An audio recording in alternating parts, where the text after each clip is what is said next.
warahmatullahi wabarakatuh. Bismillahirrahmanirrahim. Allahumma salli wa sallim ala sayyidina maulana Muhammadin wa ala alihi wa sahbihi asma'in, nama ba'du. Yang sangat kula hormati ini wonten Habib Soleh bin Ali bin Hasan Al-Attas, Habib Ahmad sedanten para keluarga. Monggo sarang-sarang mas Fatihah sebelum kangge Habib Ali Syarifah Syifa sedanten keluarga. Al-Fatihah. A'udzubillahi minasyaitonir rajim. Bismillahirrahmanirrahim. Alhamdulillahirabbil alamin. Arrahmanirrahim. Maliki yaumiddin.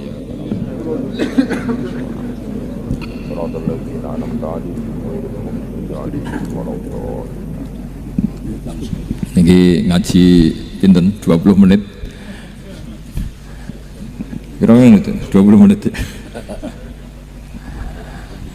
Bismillahirrahmanirrahim. Ini saya niat ngaji tentang yang populer mawon ya, tapi dimaknani secara detail ngangge tradisi ini ulama.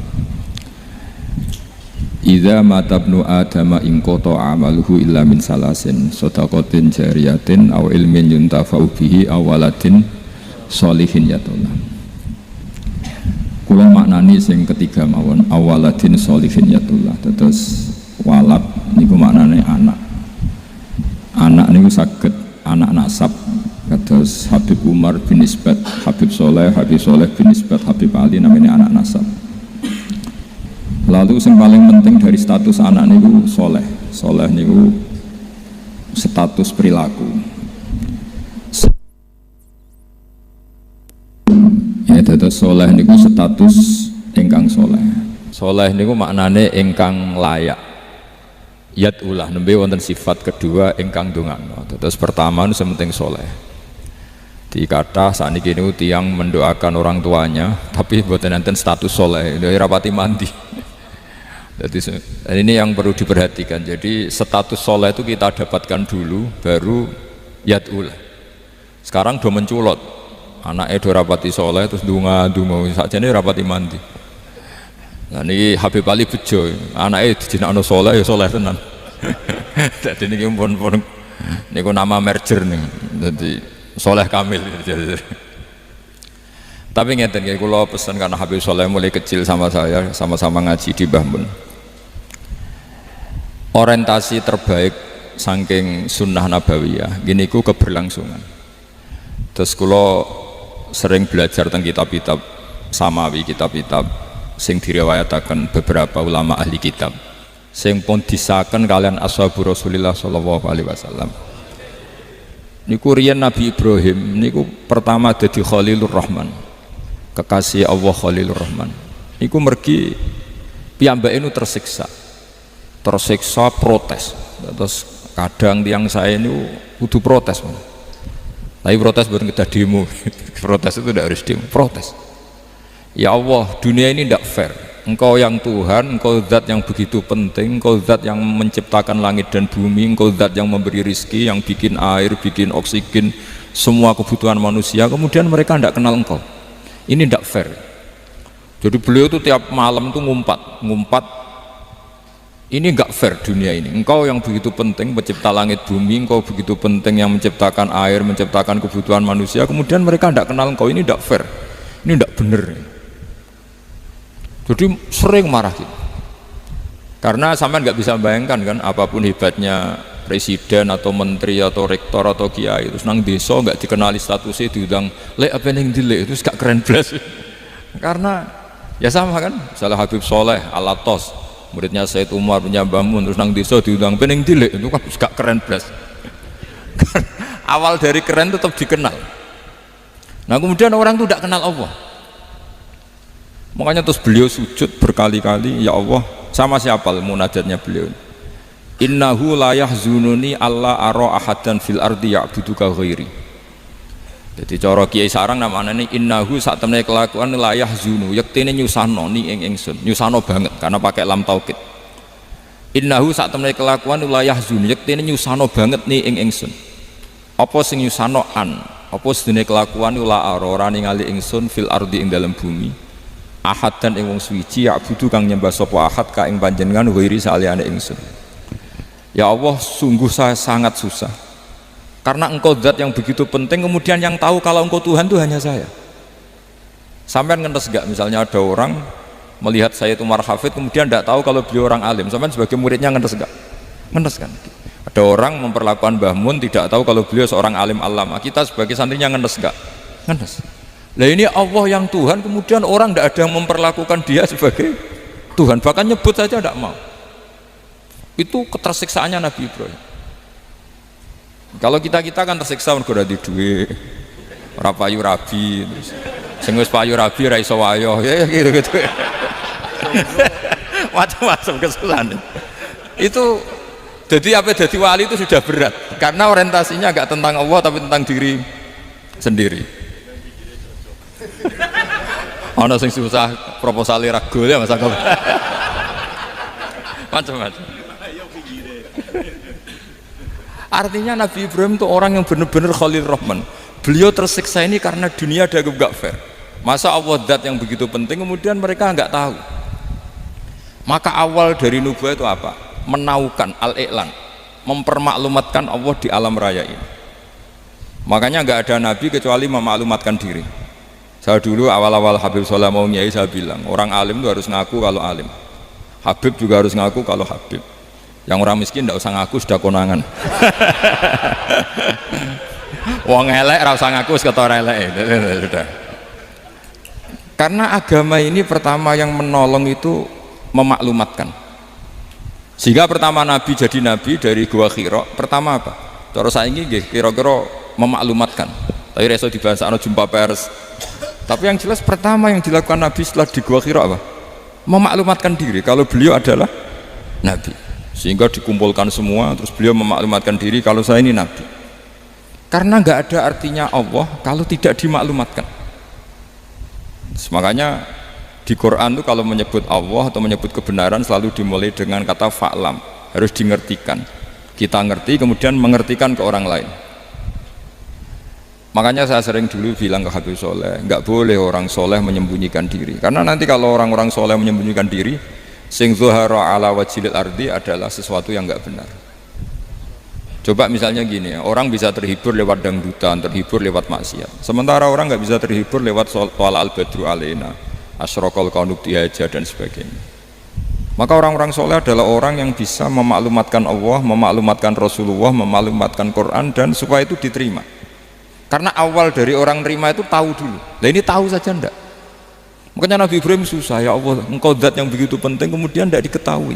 Ini apa-apaan, enggak fair. Akhirnya Nabi Ibrahim diangkat sebagai Khalil Rahman untuk menaukan atau untuk memaklumatkan Allah Subhanahu wa ta'ala.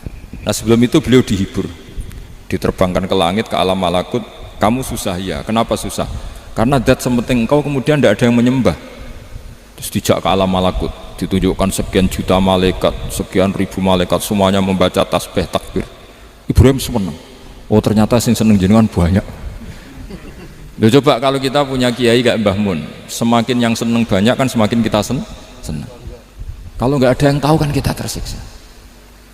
Makanya ini penting sekali ya. Jadi pertama agama ini seperti ini tuh barokahnya dingertikan, dimaklumatkan.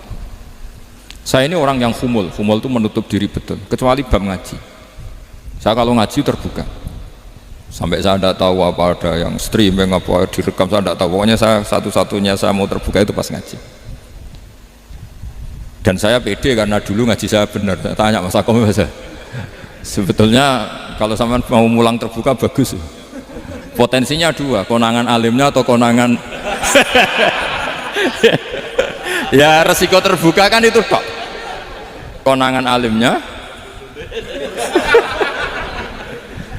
Nah daripada potensi yang kedua terus nggak mau ngajar ya humul, syaratnya wali ku humul. Oh, humul itu nggak menampakkan, memangnya mau menampakkan apa kalau nggak bisa apa-apa kan. Jadi saya tidak tahu itu humul apa bagian dari pengamanan diri. Apa Mas? Apa? Haim. Jaga iman. Jadi Nabi itu pertama yang dilakukan apa? Memaklumatkan kalau Allah itu Tuhan. Jadi ciri utama orang soleh itu kalau kebenaran tidak mendominasi bumi ini. Jadi ciri utama orang soleh itu seperti itu. Makanya kenapa saya milih manhaj tentu Habib Soleh tidak harus niru saya karena antar orang alim tidak boleh saling mengikuti. Tapi juga seterusnya nggak boleh saling ganggu.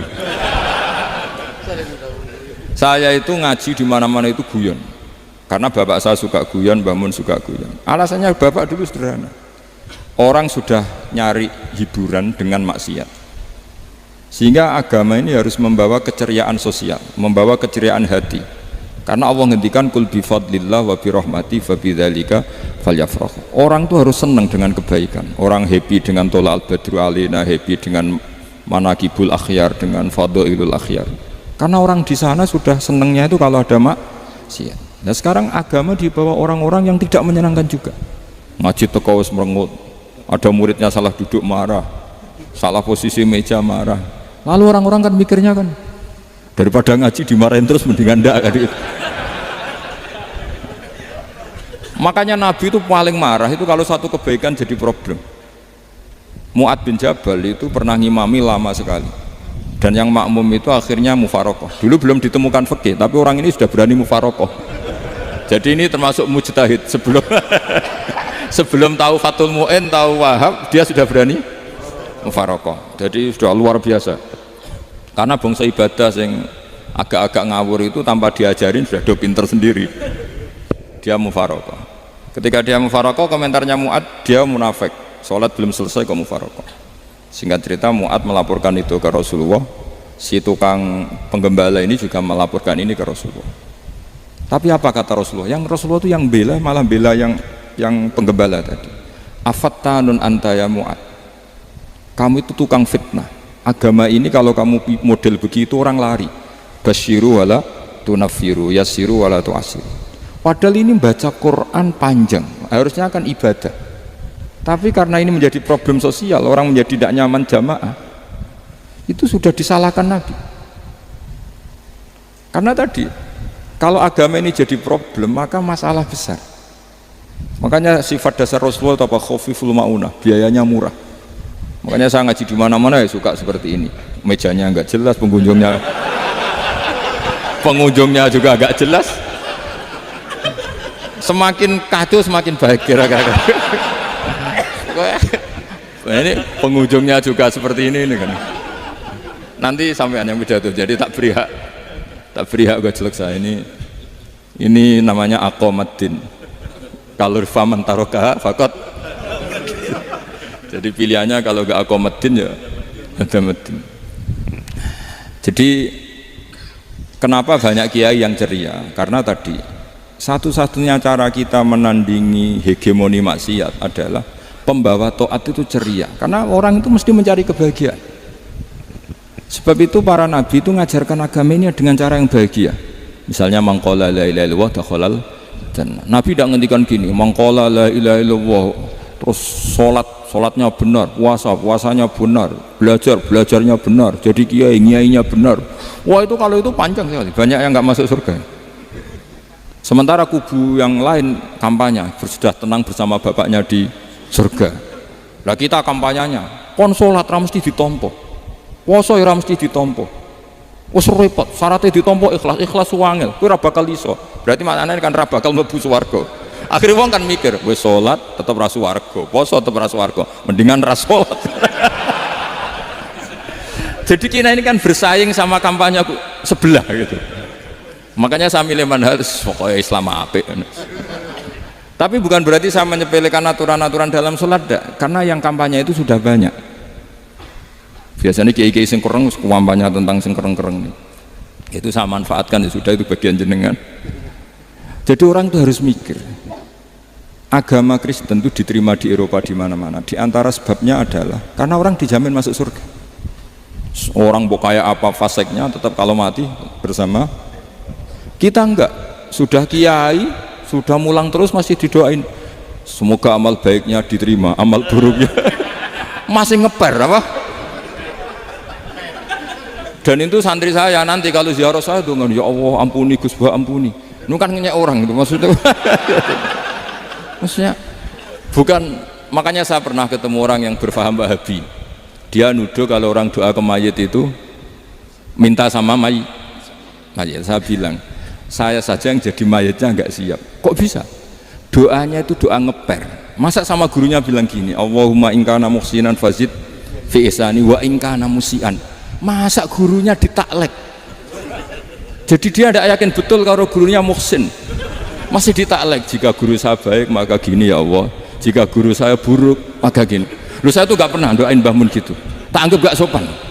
Jadi kalau saya berdoa, ya Allah jenengan izzihi apa ya, jenengan balas lah, izzihi anna anil muslimina khairan katsira wa antal ghafurur rahim wa anta gitu. Saya gak tega muni wa in kana musian.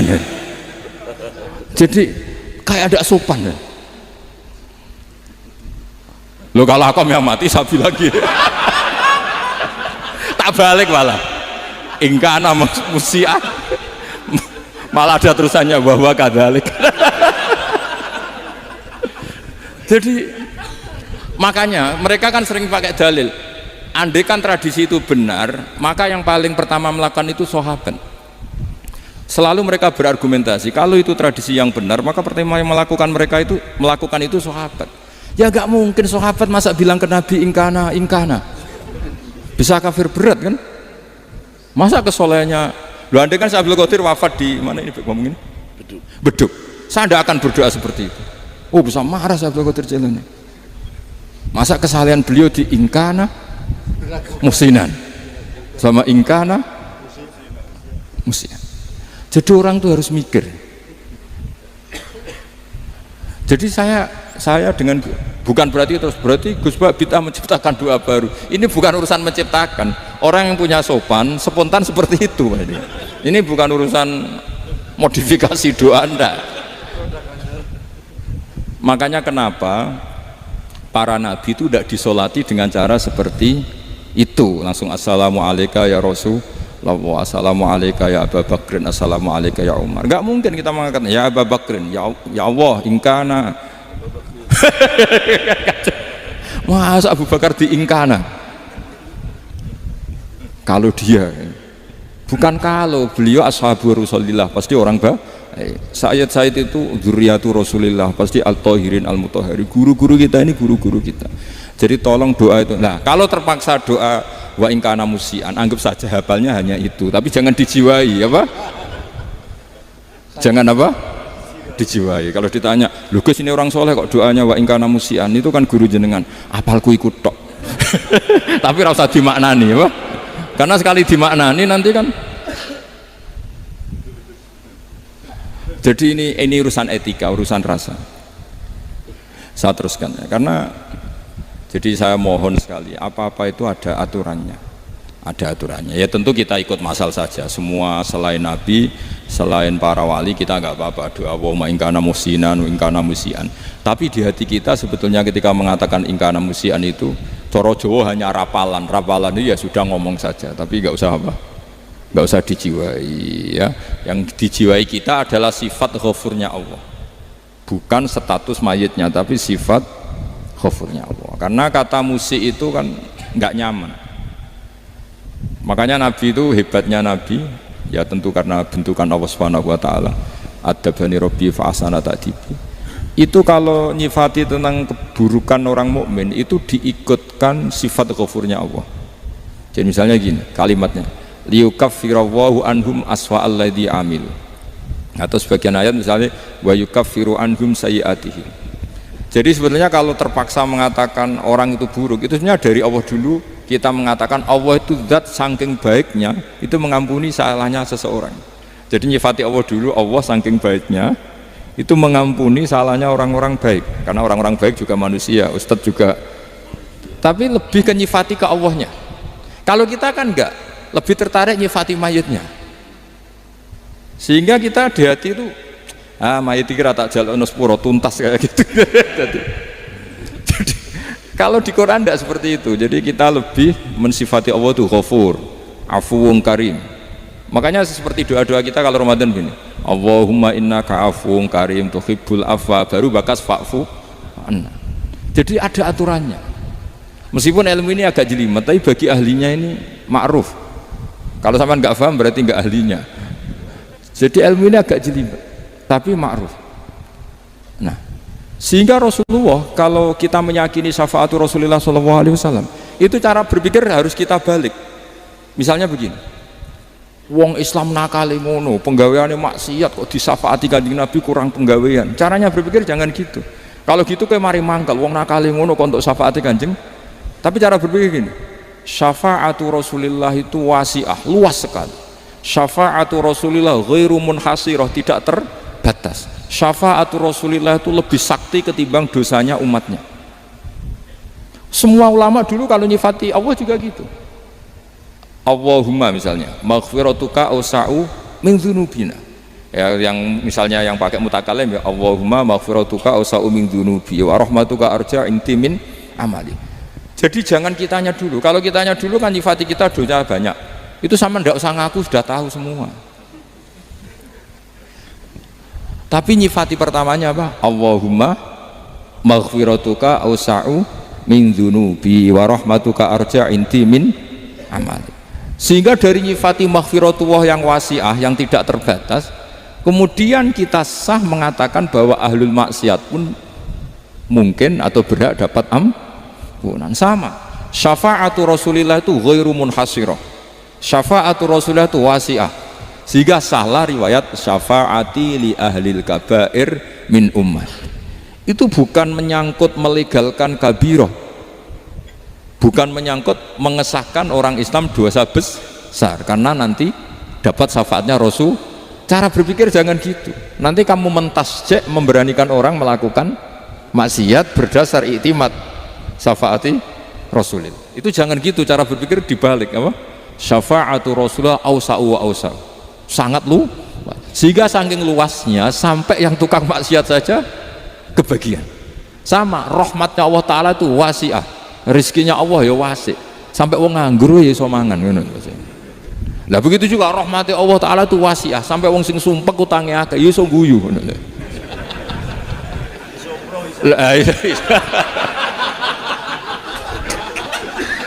Tapi kalau dibalik, misalnya saya diprotes kiai, saya pernah juga diprotes, Gus umat kok mbok latih guyu padahal mereka maksiate akeh, utangnya akeh, gini-gini. Karena kamu menyifati orangnya. Kalau menyifati orangnya sampean guyu haram. Utang jatuh tempo, sampean gak mikir dosa ndak? Dosa. Jadi kiai muridnya goblok kok kiai kurang tahajud itu ya dosa. Jadi kiai kok muridnya goblok tenang wae. Sementing untuk sowanan itu amatir ya gini.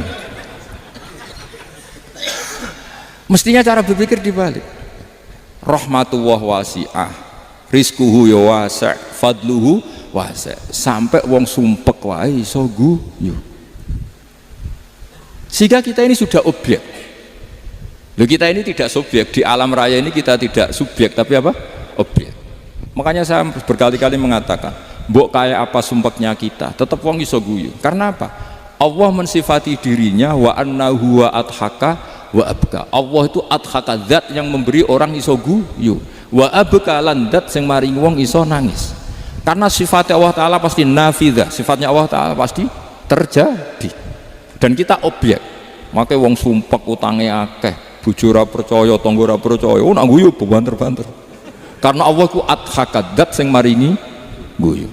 Wa abka, sudah presiden, sudah gubernur, sudah menteri, nah Allah kepengin nangis no yo nangis.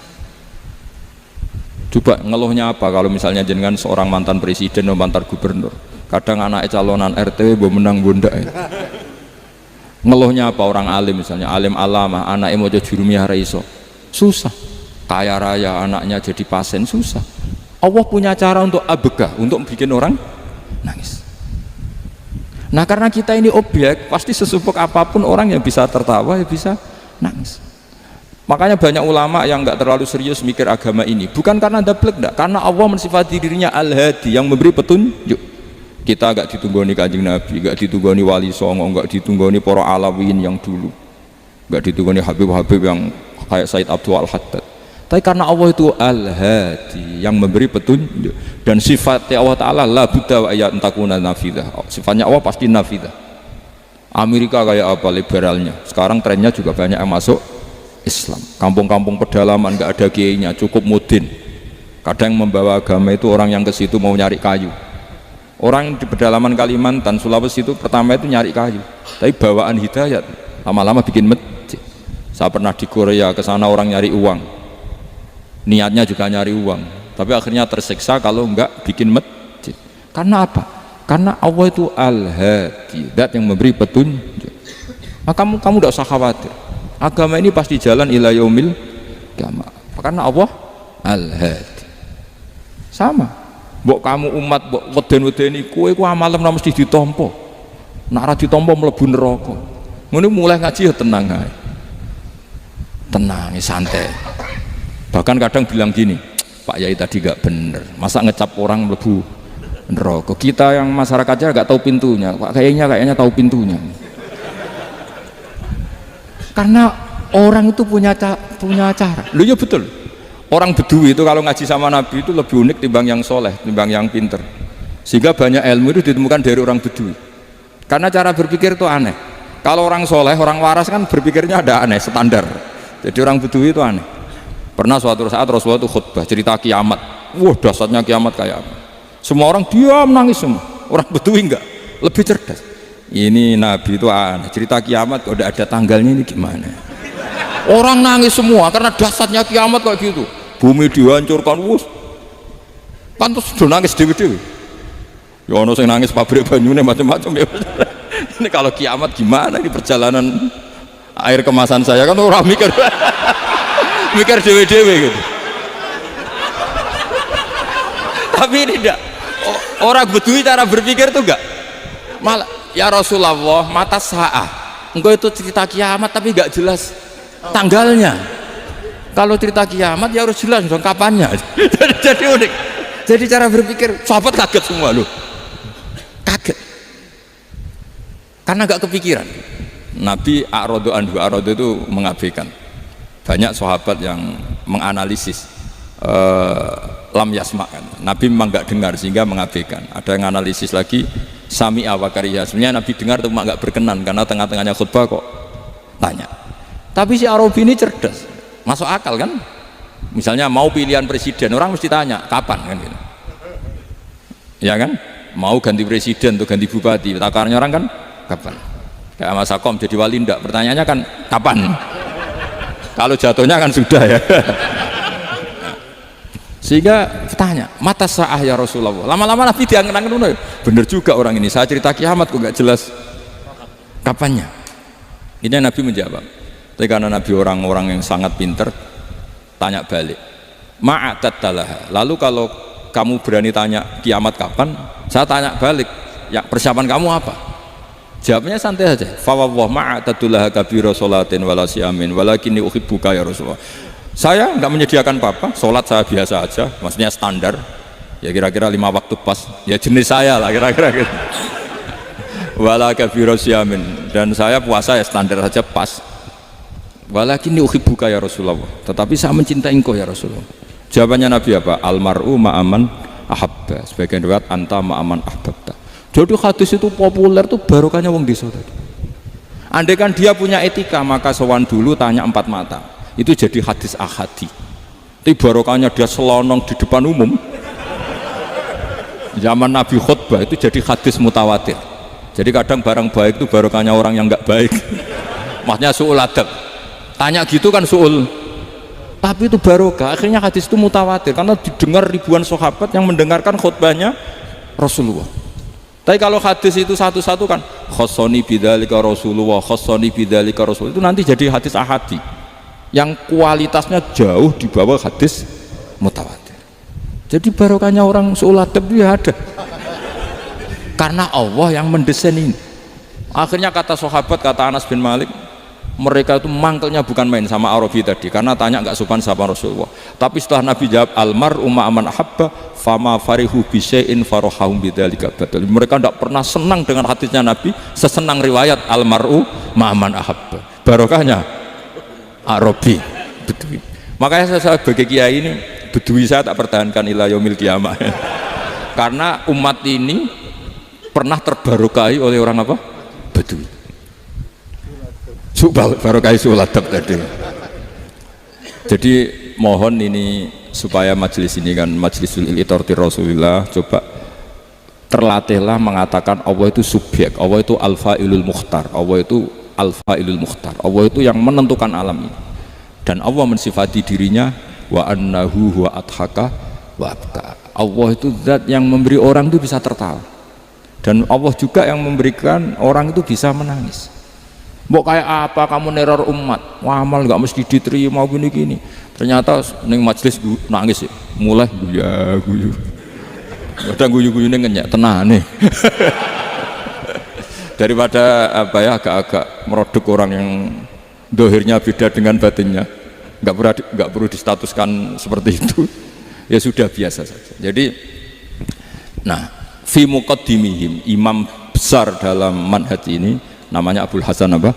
Asyadzili. Abul Hasan Asyadzili itu kalau ada orang tanya gini, Beb saya ini susah, sholat saya tidak mesti diterima Allah gini-gini, marah. Nggak usah. Kafa bika jazaan an radiyaka laka ahlan. Sudah kamu ditakdir pernah sujud itu sudah keren. Saya itu andaikan dapat kabar dari malaikat bahwa sholat kamu tidak diterima, saya tidak susah. Bukan karena sombong, pernah ditakdir sholat sujud ning Allah itu keren. Kayak apa malunya kita ketemu Allah kemudian kita di bumi tidak pernah sujud. Makanya itu Abul Hasan Asyadzili, kowe ora usah mikir sholatem ditampa taro, ora usah mbok mikir. Kowe ditakdir tahu sujud itu hebat. Kafa bika jazaan an radiyaka laka ahlan. Cukup kamu mendapat balasan dari Allah, kamu pernah ditakdir sujud. Gak perlu ngaji alim alama, gowo sawi ngalor ngidul jalalain, keren. Paling gak malaikat pernah melihat kamu, gowo tak kitab kuwedi. Gak penting, pahammu gak penting. Karena isra bakat paham, Mas. Jadi Abul Hasan Asyadzili adalah orang yang, dan itu Al-Hasani ya, dan itu Al-Hasani. Makanya macam-macam, kita yang Al-Husaini sudah kita punya Faqih Muqaddam, punya banyak. Di Al-Hasani yang paling populer diantaranya adalah Abul Hasan Asyadzili. Beliau itu kalau ngendikan sesuatu itu positif terus. Termasuk itu ketika ada orang resah sholat saya diterima ndak, kata beliau, wes kowe sing sempurna ditakdir tahu sujud. Saya itu sebetulnya kadang-kadang miris, wes sholatku tompo ta ora, tapi saya sangat sadili, sangat sadili. Saya nggak pernah berdoa ya Allah ibadah kami jenengan terima ndak, karena takut kalau doa gitu keterusan itu terus ditompo ora ya, akhirnya keterusan gitu, akhirnya ngenes. Masa orang pernah sujud ngenes? Lama-lama gini setan masuk, apa artinya saya sujud ternyata gak diterima. Lu wong kawula kok iskal tentang pernah sujud. Itu kan ibarat gini, kamu ngasih uang sama orang tua kamu, misalnya Habib Soleh ngasih uang Habib Ali, terus apa artinya tak kasih, kemudian beliau tidak terima kasih, itu kan lucu. Terima kasih tidak terima kasih, seorang anak ngasih orang tua itu keren. Makanya saya bangga dengan Habib Soleh ketika beliau mengumrohkan Habib Ali, sudah mendaftarkan haji Habib Ali. Nggak usah mikir diterima apa enggak, wes keren, itu sudah perilaku yang keren, yang hebat. Makanya saya sering pada orang mau cerai tanya saya, Gus saya ini cerai gak, istri saya kurang ajar gini. Gak usah, tapi bojoku lo judes. Uang di bojoku keren, paling gak kowe radarani jomblo.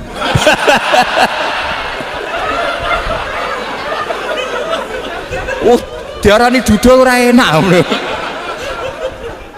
Wes luwe sabar di diarani duda mek diarani bojo judes. Enak bojo judes cek gagah. Di bojo lah. Oh, provokator itu. Jadi kafabi jazaan an radiyaka laka ahlan, sudah ditakdir pernah sujud itu sudah keren.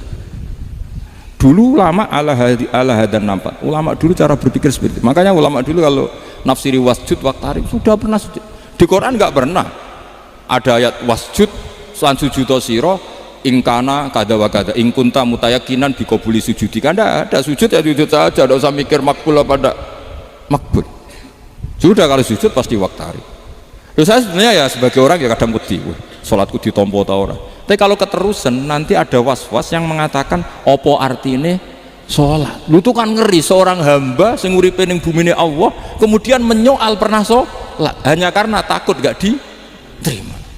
Itu kan geblek banget. Saya jenis kiai yang di partai itu. Saya udah tahu kalau kening dikom. Sediumat masa kamu gak ada keren iblis. Jadi, nah nanti kalau misalnya ada manhajnya Habib Soleh yang yang tidak seperti itu tidak apa-apa, mungkin supaya orang nggak takabur, nggak fakhr, sehingga makanya mulai dulu lama itu ya partainya kalau nggak rojak ya khauf. Nah saya ini yang terang-terangan ikut partai rojak saja, apa?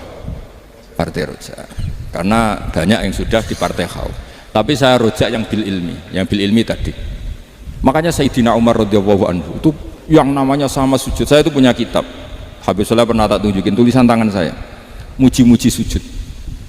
Sayyidina Umar ketika ditusuk seorang gila itu Majusi ya, Abu Lu'lu' terkenalnya itu Hulamul Mughirah terkenalnya itu. Ditusuk, dia sahabat, beliau sahabat wali, jadi nusuk Umar tuh kayak apa, nusuk Mas Akom aja dosa besar apalagi nusuk Umar. Itu ketika ditusuk dia itu ya punya dendam, namanya manusia itu punya dendam, maksudnya namanya orang kan mangkel sama yang nusuk.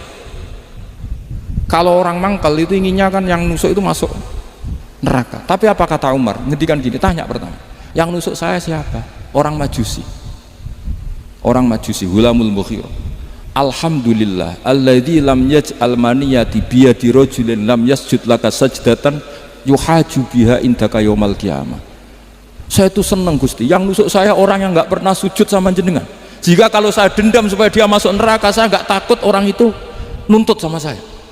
Tapi kalau dia pernah sujud, pernah sholat, kemudian dia masuk neraka karena nusuk saya, kemudian dia berargumentasi, saya pernah sujud ya Allah, kenapa engkau masukkan neraka? Saya tidak berani jawab ya Allah, saking hormatnya sama yang namanya sujud. Jadi kamu dendamnya kesampaian, coro Jawa ya, dendam dengan tanda kutip ya, tidak makna semestinya. Jadi mangkel mbek sing nusuk, nak mlebu neraka pantas, wong ora tau sujud wae Gusti gitu. Tapi kalau pernah sujud, kemudian dia masuk neraka karena saya, bisa yuhajuni biha yaumal qiyamah. Jadi kayak apa sujud? Saya apa? Nabi itu kalau muji sujud sampai ngingetkan wa hatta takuna sajdatul wahidatu khairan minad dunya wa ma fiha. Nanti kalau kamu di akhirat ketemu Allah, kenangan terbaik kita apa? Di dunia pernah sujud. Keren aja. Cara ning pondok wis tau bayar seharian lho. Cara sowan kiai tau ngampopi Mas. Wis go jajan. Nah tapi kadang syaitan itu masuk tadi, apa artinya sujud gak mesti ditompo, apa artinya sowan Habib ngaturi gak mesti ditompo, ngaturi kiai, akhirnya ada ketakutan. Nah kalau ketakutan ini berlebihan lama-lama, ma faidatus sujud. Wah itu sudah buruk sekali, wong hamba kok tanya ma faidatus sujud. Nah ini di pentingnya mazhab-mazhab Syadzili. Jadi saya ngaji agak-agak uraan itu amdan, kalau ini watak sudah, bukan jadi uraan itu ada dua, ada yang amdan bismil ilm, ilmunya banyak terus milih manhaj, insya Allah saya partai itu. Ada yang uraan bakat Mas, ada ya? Ada apa banyak? Nah sebetulnya khauf juga gitu Bim, ada khauf itu karena ilm, ada Habib alim alama atau kiai alim alama, dia tahu masyarakat kalau ngikuti Gus Bak nanti jadi fakhr, kurang tawaduk, terus dia milih partai khauf. Lah yang buruk itu ada kiai yang milih khauf pancen dari awalnya sati cilik ya. Jenisnya wis sati, jadi sebenarnya dia tidak cukup ilmunya nerangkan khauf, cuma jenisnya wis sati cilik. Wong ning omah lawang dikunci, ono gludak-gludak, ono hantu putih. Jadi ya sama, yang bawa rojak bisa bawaan dablek, yang bawa khauf bisa saja bawaan ati cilik. Nah kita ingin yang bawa rojak ya bismil ilm, yang bawa khauf juga bismil ilm.